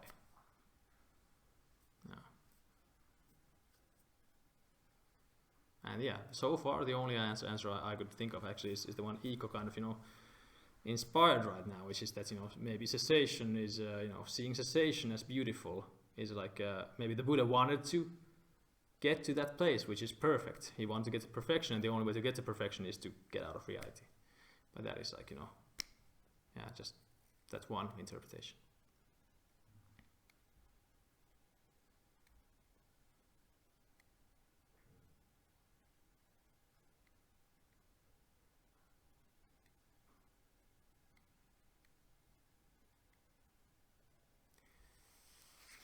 More questions or comments on this stuff?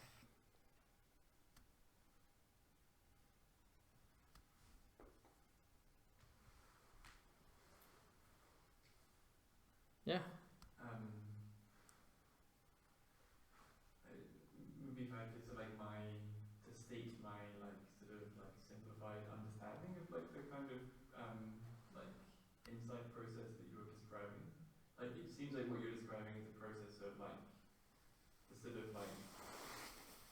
process of insight is to begin with this kind of disenchantment with conventionally understood consensus reality, realizing the importance of suffering, of emptiness, and then following that a kind of this something akin to the soul making Dharma process of with that as your new basis, your new bedrock, this new understanding of reality, re-enchanting reality, but on your own terms. Is that does that represent what you're describing? Yeah, and that's that I think would be a very good representation of, to my understanding, of Burbeia's thinking as well. That was kind of approximate soul making to a great degree, I think. Yeah. First, you get liberated through emptiness in the sense that you understand that suffering is a choice and it's not necessary and it's a bad choice. Don't do it. And then you start basically crafting a much better painting, a much better world. The bit about exiting consensus reality, consensus reality is interesting. Yeah. I guess you could say there is a consensus reality in the sense that there are these. But the consensus, of course, is always an imagined consensus. Yeah. So it's our idea of the contracts that everyone has made together, our kind of model of what kind of contracts we have made about reality, what interpretation is correct and what is not, and so on. And I would just say that because 2 days ago you asked do I have very weird beliefs as a result? No, I don't think anything I have said is particularly weird, because for example, I don't believe, for example, in Brahman as such, not at least yet. I might, but I'm not quite sure if that's the most beautiful answer yet. But I find quite ordinary beliefs to be very nice. Just eliminate the bad stuff out, kind of just the self-deprecating nonsense. Most of all, that's out of the picture. And also the idea that someone could be unlikable. Because I think if I don't like some person, I think that's a mistake. I'm making a mistake. I'm believing their nonsense. Not just their, I'm making up my nonsense as a response to what I perceive as their nonsense. They have their walls and their illusions and whatever, and they have their sufferings, imagined sufferings, their own ignorance, their own belief systems, their own way of carrying themselves, their own way of hiding that central, if they have such a thing. Again, I'm not completely sure because I only have my mind, but for honesty's sake, let's say I believe that everyone is at core just love, and they just have different kinds of illusions on top of it. And if I don't like someone, I'm kind of falling for the image that their illusions are kind of the illusions I'm making up as a response to seeing their illusions in this kind of indirect way. So actually at core everyone is very likable because everyone just wants to love, everyone just wants good things. And that's also what the Buddha says, basically, or is often said in Buddhist teachings. In the Karaniya Metta Sutta, actually, I think the Buddha says this, all beings just want to be happy. That's the same thing. All beings just want to like things. All beings just want to love. Being happy means loving. It's not loving other people, it's loving in this general sense. That's what happiness is, basically. You perceive good things. And the Buddha kind of implores, kind of see this thing. All beings just want to be happy. At their core, they all just want to be happy. How could you hate them? I think that's the same point. No one is unlikable if you see that, at heart they all just have the same. They all like at heart they are just the same thing. This loving itself, wanting to love itself. Just this basic love. And the only things that can be ugly are the illusions, or unlikable. Could that be associated with Buddha nature, that love? Is there a Buddha nature? That's the other thing I would associate with Buddha nature. Maybe like again interpretations of a concept of a word, but that's the other one. The first one would be perfection. Everything is perfect, unbreakable, cannot be damaged, invulnerable. And the other way of one could understand it is this kind of primordial love. I wrote a Reddit post on this before the retreat actually, and there I say the same thing basically. There are these two ways I could see Buddha nature. Like someone was asking on stream entries on Reddit about Buddha nature, and I just felt like I have an opinion. Just wrote this stuff.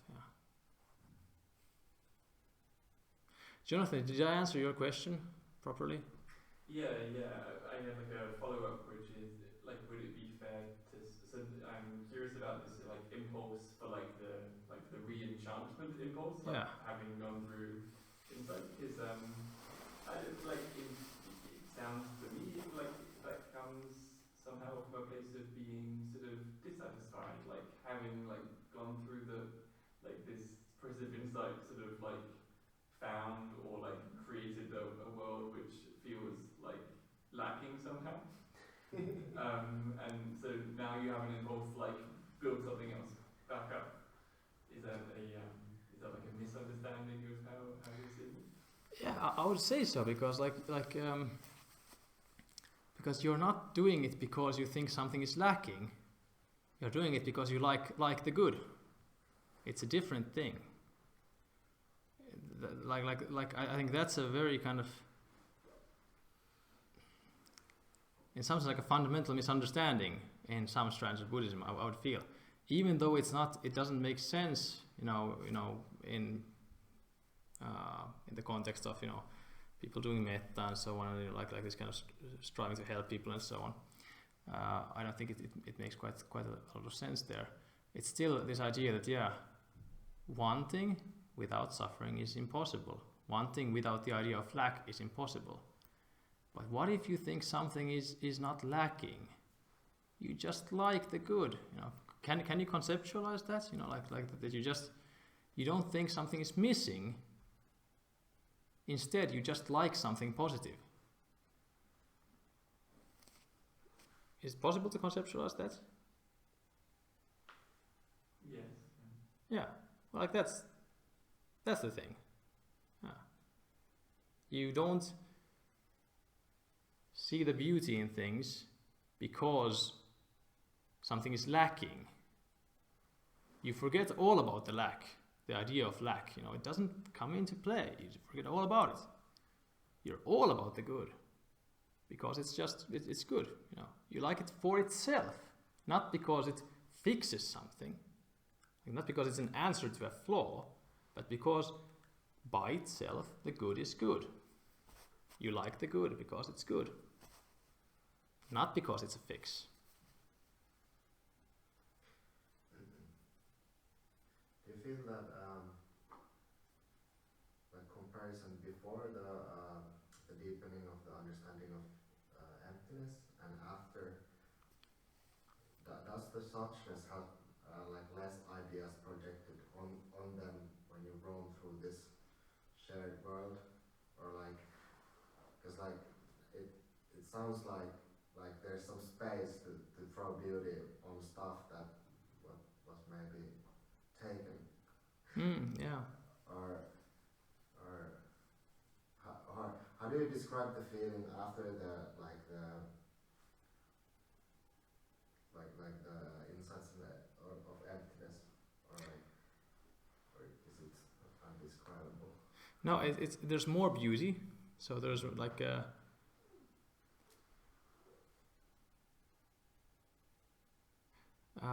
there's, for example, there's more people I love. I feel I love more people. Like, you know, I feel like, you know, I have this kind of heartfelt sensation that I love more people than before. And faster, for example. You know, I feel like, you know, this person is lovable. Who cares? Yeah. Also, the flexibility is pretty great. So, for example, like after emptiness, for example, I was yesterday. I think I was walking the woods, and just playing with that perception of, you know, is a tree? Is it like a thin tree, or is it a big tree? Just this kind of stuff also, and like affecting the perception. Like, you know, I can see it as kind of like, you know, it's a huge tree. It's like a stick. Oh, that's a big stick. Or I can see like, you know, it's just a twig, you know, just a small stick. It doesn't change how it looks like this. It doesn't change rupa, but there is something that the impression changes. The impression changes. The concepts change. That kind of stuff. Playing with that and finding beauty. So, for example, like I've done that a lot, and that's quite easy. You know, like just kind of, you know, just what could, you know, well, no, just seeing something beautiful. You know, like, whatever that's board there, you know. I mean, it's just, you know, it's possible to fabricate beauty there. I don't do it like all the time because it feels a bit, you know, like there is this kind of sense. Why would I do it all the time? Somehow, you know, like there is this like maybe if I were more awakened, or like more kind of, if I had more insight, maybe I would do it more. But there is this feeling that Jonathan kind of pointed out. Sometimes I feel like, you know, this, why do I do this? There is this idea that, you know, like do I feel like there's something lacking? Why do I want to change things so much? Why would I want to see more beauty? So yeah, I feel like, you know, maybe the insight has not matured in me to that extent. But certainly I do that quite a lot, you know, like just think, and also seeing, you know, one silly stuff like, you know, like for example, getting sexually fascinated by an object, for example, like you know, getting like feeling sexual desire for an object, stuff like that, you know, just crazy stuff, like, you know, like that's hot. I just want to, there's just, you know, want to hump it, you know, just some random thing, completely doable, and it often makes me laugh. It's just nice to play with that, you know, the flexibility is in a, yeah, like yeah, I've done it with like books and, you know, like all kinds of, you know, walls and just, you know. What the Buddha said with the weird things. What? What the Buddha said with the weird things. Yeah. I mean, yeah, it's not the, yeah, it's nice to play with, but all of that playing is just more about, you know, finding, it's like an insight practice. It's kind of like, you know, reinforcing the flexibility, the feeling of flexibility more than, you know, just that I kind of, you know, want everything to be sexually appealing, for example. That's not very handy. I mean, it doesn't. I mean, it's not very beautiful. If I, you know, I just start humping everything, it doesn't make any sense. You know, it's very limited. Can someone turn on the light? By the way. But yeah, that has changed. So more flexibility and playing with flexibility. Yeah, that stuff, and just more beauty and much less suffering. So like much less people feeling unlikable. But that has been that has grown over time, over a long time also. Like with insights into these things, you know, it hasn't been a sudden thing. It has been a gradual thing. So like, you know, over the years I've been practicing, less and less finding people to be, ugly or unpalatable, unlikable, and more finding them lovable and likable and so on. And but with this kind of, there are these kind of sudden, like for example, this kind of getting inspired by the soul making stuff and getting all of kind of what I've been talking about beauty and so on into fruition has certainly did quite rapidly have effects in that regard. But it is, it's 10:04, so I thought it would be more actually, but maybe like one more question, but could also be about Dharma in some more other sense, or it could be about practice.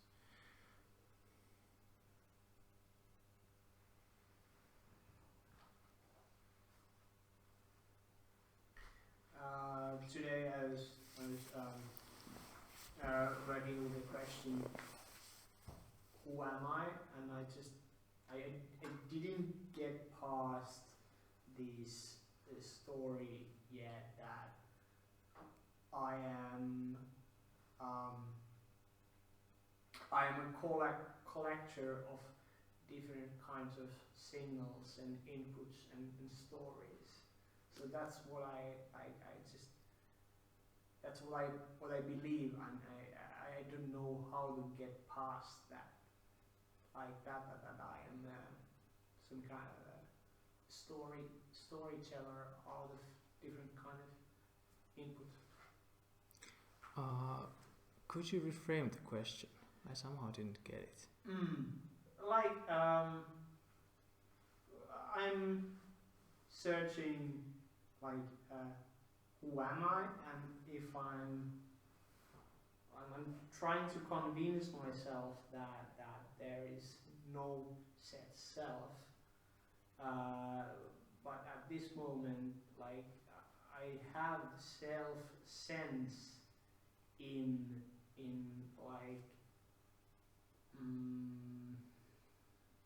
this view that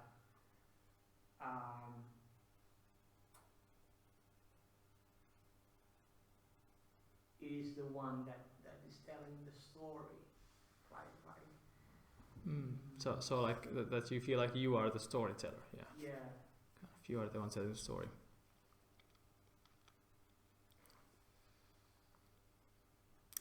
Yeah, where I would just ask, where is it?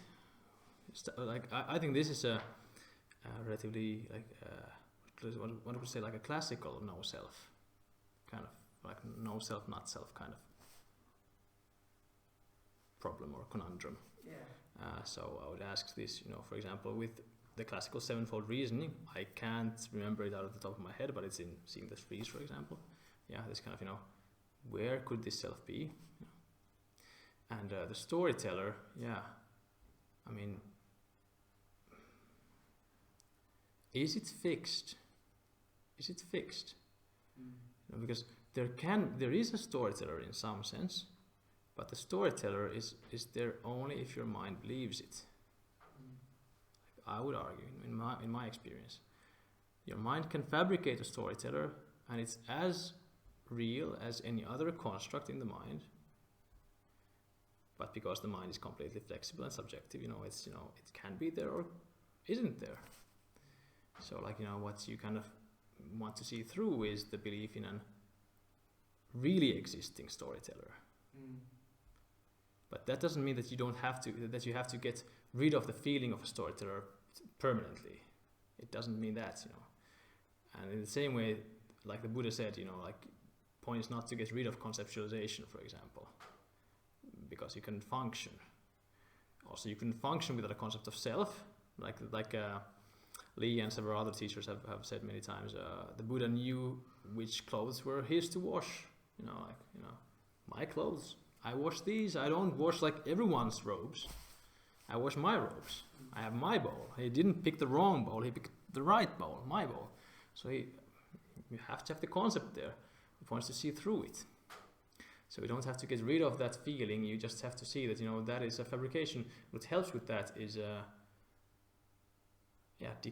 basically destabilizing it, and no self practices, or I would say deep samatha states can sometimes help with that. Yeah, deep concentration can get you to that place But it feels like, but just questioning it also, just questioning, is there a way you can see the mind? Or like, is there a way, like, could it be so? Is it possible that there is no real, like, objectively existing storyteller there? That it's actually just the mind kind of arranging itself into a particular configuration. It could be something else. Yeah. I kind of touched on this also, like in the first talk maybe, when Kai asked about, like, no, Kai had some comment, and I said something about, is the mind modular or not? And if the mind believes it's like a unity, maybe the mind can function as a unity, and sometimes it can be useful, in decisiveness, for example. Yeah, sometimes it can be useful in decisiveness. The mind feels like, it's me. So I'm Santtu. I do this. I like this. End of story. Can be useful. And then the mind kind of like is a self. And then the mind again, like, breaks down into modular parts because it's more useful in most cases to work in that way, like at least in like analytical work, introspection, and so on. But it's so flexible. It doesn't have to be either one, like objectively, because I would argue, maybe try seeing it completely as subjective. So the storyteller too is there if your mind wants it to be there. Yeah, why not? Storyteller time. And then like some other time, no self time, or maybe, orchestra time. Yeah, that's what I felt. I need to see some evidence. Which one is the right interpretation? Yeah. Kind of. You want to see evidence of like which is the right configuration. Yeah, maybe there isn't such evidence. Yeah. Thanks. Yeah. Okay, but hey, that's it for tonight.